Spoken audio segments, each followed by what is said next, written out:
നമുക്ക് 1 തീമോത്തിയോസ് 1-ാം അധ്യായത്തിലേക്ക് പോകാം. കഴിഞ്ഞ ദിവസങ്ങളിൽ ഇതേപ്പറ്റി നാം ധാരാളം കേട്ടു. വിശ്വാസവും നല്ല മനസ്സാക്ഷിയും. ഇവിടെ പറയുന്നത് 1 തീമോത്തിയോസ് 1:5 നല്ല മനസ്സാക്ഷിയും വിശ്വാസവും ഒരുമിച്ച് പോകുന്ന കാര്യമാണ്. രണ്ടും ഒരുമിച്ചാണ് പോകുന്നത്. നല്ല മനസ്സാക്ഷിയും നിർവ്യാജ വിശ്വാസവും. അതുകൊണ്ട് നിർവ്യാജ വിശ്വാസം ഇല്ലെങ്കിൽ നിങ്ങൾക്കൊരു നല്ല മനസ്സാക്ഷി ഉണ്ടാകില്ല. ഓക്കെ, ഇത്രയും മതി. ഞാൻ ഇനിയും പറയാൻ ആഗ്രഹിക്കുന്നത് ഒരു ശുദ്ധഹൃദയത്തെ പറ്റിയാണ്. അതാണ് ആത്യന്തികമായിട്ടുള്ള ലക്ഷ്യം. നല്ല മനസ്സാക്ഷിയും നിർവ്യാജ വിശ്വാസവും ശുദ്ധഹൃദയത്തിലേക്ക് നമ്മെ നയിക്കുന്ന കാര്യമാണ്.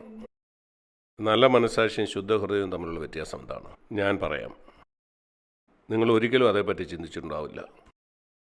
ഒരു നല്ല മനസ്സാക്ഷി എന്ന് പറഞ്ഞാൽ നിങ്ങൾക്ക് പാപത്തെക്കുറിച്ച് ബോധ്യം ഉണ്ടാകുന്ന ഉടനെ നിങ്ങൾ ഏറ്റു പറയുന്നു, അതിൽ നിന്ന് ശുദ്ധീകരണം പ്രാപിക്കുന്നു.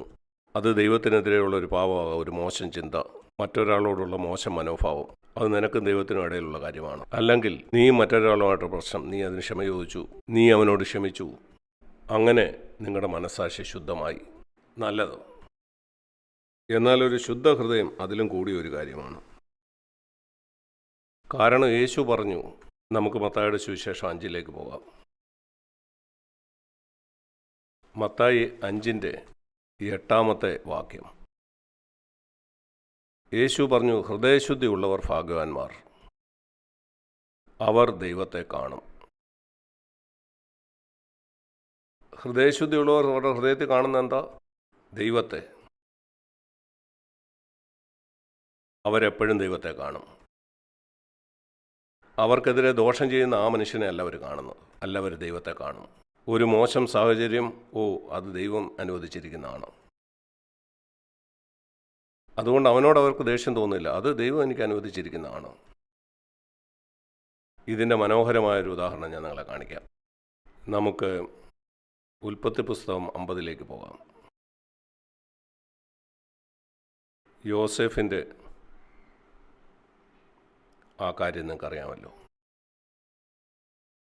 അവന് 17 വയസ്സുള്ളപ്പം അവൻ്റെ മൂത്ത 10 സഹോദരന്മാർ അവനോട് അസൂയ തോന്നി. കാരണം അവൻ്റെ പിതാവ് അവനെ വളരെ സ്നേഹിച്ചു. അങ്ങനെ അവനെ ഒരു അടിമയായിട്ട് അവർ വിറ്റു. ചിന്തിച്ചു നോക്കൂ, അവനെ അടിമയായിട്ട് വിൽക്കത്തക്കോണം അവനെ അവർ വെറുത്തു. അതാണ് അവനോട് ചെയ്തത്. എന്നാൽ യോസേഫിനെ കുറിച്ച് ദൈവത്തിനൊരു പദ്ധതി ഉണ്ടായിരുന്നു. അങ്ങനെ അവൻ ഈജിപ്തിൽ ചെന്നപ്പം അവിടെ അവന് പിന്നെയും പ്രശ്നമുണ്ടായി. അവൻ തെറ്റിദ്ധരിക്കപ്പെട്ട് ജയിലിലായി. അങ്ങനെ 10 കൊല്ലം അവൻ ജയിലിലായിരുന്നു. അവന് 30 വയസ്സാകുന്നവരെ. ദുഷ്ടയായ സ്ത്രീയുടെ വ്യാജ പരാതി കാരണം 10 സഹോദരന്മാർ അവനെ വെറുത്തു. അവസാനം 30 വയസ്സുള്ള ചെറുപ്പക്കാരനായ യോസേഫ് ഫറവോൻ്റെ രണ്ടാമനാകാനായിട്ട് ദൈവം സാഹചര്യങ്ങളെ ഒരുക്കി. ഈജിപ്തിൽ ഫറവോൻ കഴിഞ്ഞാൽ ഈജിപ്തിലെ ഏറ്റവും ശക്തനായ മനുഷ്യൻ. അതിനുശേഷം ദേശത്തെല്ലാം വരൾച്ച ഉണ്ടാകുന്നു. അവൻ്റെ ആ 10 സഹോദരന്മാർ ധാന്യം വാങ്ങാനായിട്ട് വരുന്നു. പ്രതികാരം ചെയ്യാനുള്ള എത്ര നല്ല അവസരം! ഇപ്പം ഞാനിവരെ ഒരു പാഠം പഠിപ്പിക്കും. അവനങ്ങനെ ചെയ്തില്ല. വില വാങ്ങിക്കാതെ തന്നെ അവൻ അവർക്ക് ധാന്യം കൊടുത്തു. അവരുടെ പണം മടക്കി കൊടുത്തു. മറക്കരുത്, അവനൊരു ക്രിസ്ത്യാനിയല്ല. പഴയ നിയമ വേദപുസ്തകം പോലും അവൻ്റെ കയ്യിലില്ല. അവൻ യേശുവിനെ പറ്റി ഒരിക്കലും കേട്ടിട്ടില്ല. കാൽവറിയിലെ ക്രൂശിനെ കുറിച്ച് കേട്ടിട്ടില്ല. അവന് പരിശുദ്ധാത്മാവില്ലായിരുന്നു. അവന് ദൈവത്തെ ഭയമുണ്ടായിരുന്നു, അത്രേ ഉള്ളൂ. കുത്തിഫറിൻ്റെ ഭാര്യയോട് അവൻ പറഞ്ഞ അതാണ്. എങ്ങനെ എനിക്ക് ചെയ്യാൻ കഴിയും? ഞാൻ ദൈവത്തെ ഭയപ്പെടുന്നു. കുത്തിഫറിൻ്റെ ഭാര്യ പറഞ്ഞു, ഇവിടെ ആരുമില്ല, യോസഫേ വാ.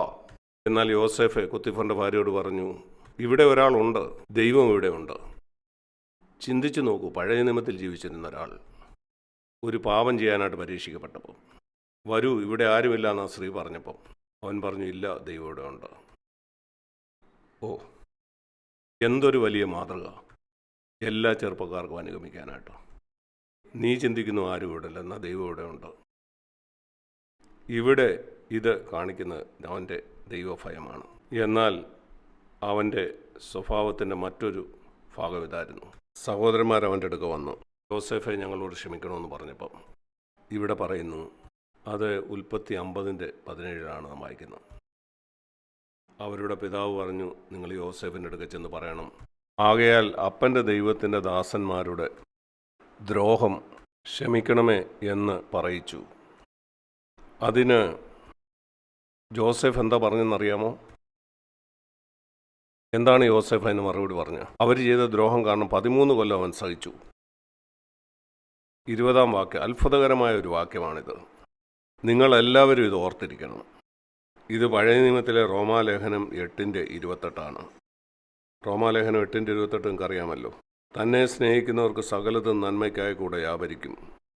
പഴയ നിയമത്തിലെ അതേ വാക്യമാണിത്. വേദപുസ്തകമില്ലാത്ത യോസെഫാണ് ഇത് എഴുതിയത്. നിങ്ങൾ എൻ്റെ നേരെ ദോഷം നിരൂപിച്ചു, എന്നാൽ ദൈവമോ അത് ഗുണത്തിനായി തീർത്തു, ബഹുജനത്തിന് ജീവരക്ഷ വരുത്തേണ്ടതിന്. എത്ര നല്ലൊരു മനോഭാവം! ആരെങ്കിലും നിങ്ങൾക്ക് ദ്രോഹം ചെയ്യുമ്പോൾ ഉൽപ്പത്തി 50:20 നിങ്ങൾ മറന്നു കളയരുത്. വളരെ മോശമായ ഒരു കാര്യം ഒരാൾ നിങ്ങൾക്കെതിരെ ചെയ്തു. ഏറ്റവും കുറഞ്ഞ പക്ഷേ യോസേഫിൻ്റെ വിശ്വാസം നിങ്ങൾക്ക് ഉണ്ടായിരിക്കണ്ടേ? അവന് വചനമോ പരിശുദ്ധാത്മാവോ ഇല്ലായിരുന്നു. ക്രിസ്തുവിനെക്കുറിച്ച് ഒന്നും അറിയില്ലായിരുന്നു. നമുക്ക് കർത്താവിനെ അറിയാം, വേദപുസ്തകമുണ്ട്, പരിശുദ്ധാത്മാവുണ്ട്. നമുക്ക് കുറഞ്ഞത് ഈ മനോഭാവമെങ്കിലും വേണ്ടേ? നിങ്ങൾ എനിക്ക് ദ്രോഹം ചെയ്യാനായിട്ട് ആഗ്രഹിച്ചു, എന്നാൽ ദൈവം അത് നന്മയ്ക്കാക്കി തീർത്തു. എന്തൊരു നല്ല മാതൃക! യോസേഫ് ന്യായവിധി നാളിൽ എഴുന്നേറ്റ് ഈ മനോഭാവമില്ലാത്ത ക്രിസ്ത്യാനികളെ കുറ്റപ്പെടുത്താനിടയാവും. അവൻ പറയും, നിങ്ങൾക്ക് വേദപുസ്തകം ഉണ്ടായിരുന്നു, നിങ്ങൾക്ക് യേശുവിനെ അറിയാമായിരുന്നു, നിനക്ക് പരിശുദ്ധാത്മാവുണ്ടായിരുന്നു, എനിക്ക് മീറ്റിങ്ങുകളുണ്ട്, കോൺഫറൻസുകളുണ്ട്, ഇതൊന്നും എനിക്കില്ലായിരുന്നു.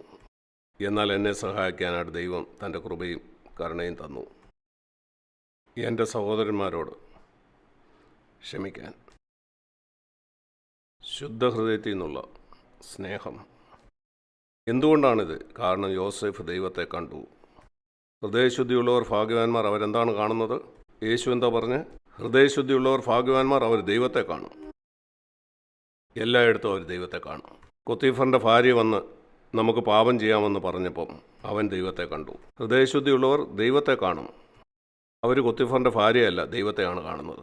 അവൻ്റെ ദുഷ്ടന്മാരായ സഹോദരന്മാർ വന്നപ്പം അവർ സഹോദരന്മാരെയല്ല, ദൈവത്തെയാണ് കണ്ടത്. അങ്ങനെയാണ് നിങ്ങൾ അറിയുന്നത് നിങ്ങളുടെ ഹൃദയം ശുദ്ധമാണോന്ന്. അതാണ് ഒരു നല്ല ഹൃദയവും ശുദ്ധ മനസ്സാക്ഷിയും തമ്മിലുള്ള വ്യത്യാസം. നല്ല മനസ്സാക്ഷി എന്ന് പറഞ്ഞാൽ നിങ്ങൾക്ക് അതിനെക്കുറിച്ച് ബോധ്യം ഉണ്ടായപ്പോൾ ഏറ്റു പറയുന്നു.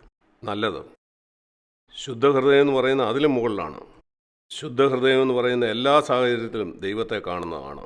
ഹൃദയശുദ്ധിയുള്ളവർ ഭാഗ്യവാന്മാർ, അവർ ദൈവത്തെ എല്ലാ സാഹചര്യത്തിലും കാണും. അവർ ദൈവത്തെ മാത്രമേ കാണൂ. അവർ ദോഷം ചെയ്യുന്നവരെ കാണില്ല.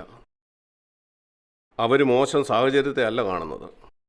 ആശങ്കയോ ഭയമോ അവർക്കുണ്ടാകില്ല. അവർ ദൈവത്തെ കാണും. ഉദാഹരണത്തിന് വളരെ ബുദ്ധിമുട്ടുള്ളൊരു സാഹചര്യം നിങ്ങൾക്കുണ്ടാകുന്നു. നിങ്ങളുടെ ഹൃദയം ശുദ്ധമാണെങ്കിൽ അവിടെ ദൈവത്തെ കാണും. നിങ്ങളുടെ ഹൃദയം ശുദ്ധമല്ലെങ്കിൽ നീ ആ സാഹചര്യത്തെ കണ്ട് നീ ഭയം നിറഞ്ഞവനായി രാത്രി ഉറങ്ങത്തില്ല. നിനക്ക് പേടിപ്പിക്കുന്ന സ്വപ്നങ്ങളുണ്ടാകുക, അങ്ങനെ പല കാര്യവും. നിനക്ക് ബുദ്ധിമുട്ടുള്ളൊരു സാഹചര്യം ഉണ്ടാകുമ്പോൾ പിശാച് നിങ്ങളോട് പറയും, ഒരു കള്ളം പറഞ്ഞ് ആ സാഹചര്യത്തിൽ എങ്ങനെ രക്ഷപ്പെടുക. ഒരു വിസ കിട്ടാൻ വേണ്ടി കള്ളം പറയുന്ന എത്ര ക്രിസ്ത്യാനികളുണ്ടെന്ന് നിങ്ങൾക്കറിയാമോ? ഒരു വിസ കിട്ടാൻ വേണ്ടി തെറ്റായിട്ടുള്ള എത്ര പ്രസ്താവനകൾ അവർ സൈൻ ചെയ്ത് കൊടുക്കും. നിങ്ങൾ ചിന്തിക്കുന്നു അവരവിടെ ദൈവത്തെ കാണുന്നെന്ന്? നിങ്ങളൊരു അപേക്ഷ പൂരിപ്പിക്കുമ്പോൾ ദൈവത്തെ കാണുക, എങ്കിൽ നിങ്ങളുടെ ഹൃദയം ശുദ്ധമാണ്. സത്യം പറഞ്ഞതുകൊണ്ട് നിങ്ങൾക്കൊന്നും നഷ്ടപ്പെടത്തില്ല.